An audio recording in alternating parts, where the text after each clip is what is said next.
So I'm out here on the Col de Galilea in Mallorca testing my new wheels, which are Campagnolo Bora Ultras in 50mm.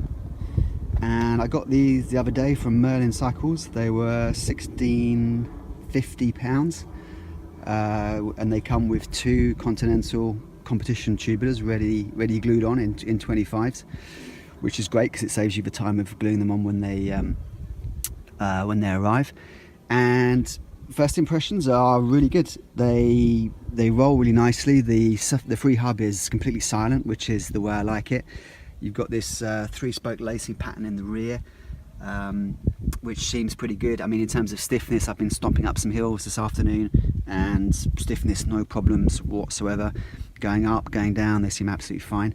And if you've been seeing some of my previous videos, you'll know that I've had before the Corima MCC 47s, which great wheels, and they look great, really nice, and they're a touch lighter than these as well.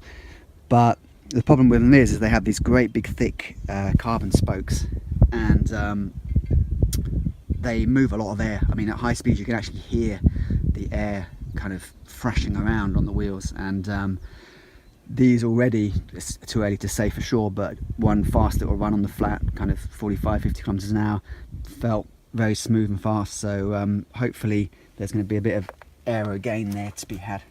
And what I want to do when I get home is get the micrometer out and just measure these spokes, see how thick they are, and compare the overall surface area to the Corimas and see just what the difference actually is. And that'll be quite interesting to see. So yeah, so far so good. The bike has not fallen over yet. If it does, it will be a catastrophe, but there's not much wind today, and I've got a little bit more descending to do. There's no one around, it's very quiet, and yeah, I went for a raffle ride this morning, about 20 of us, which was good fun. And this is just a little cool down in the hills. So down to Magaluf, maybe a few beers, and back home.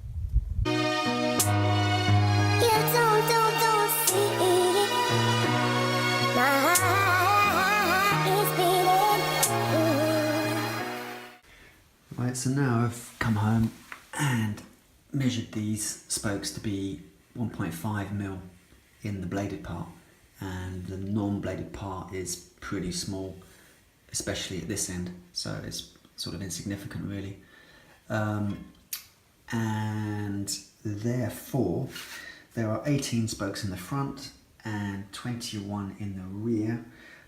They are 25 centimeters long, and that gives us a total surface area of 146 square centimeters, which is a lot more than you might think actually. You can look at these and you think, well, they're just very thin and bladed and there's not a lot there, but when you add them all up, 146 square centimeters is quite a big surface area to be moving through the air.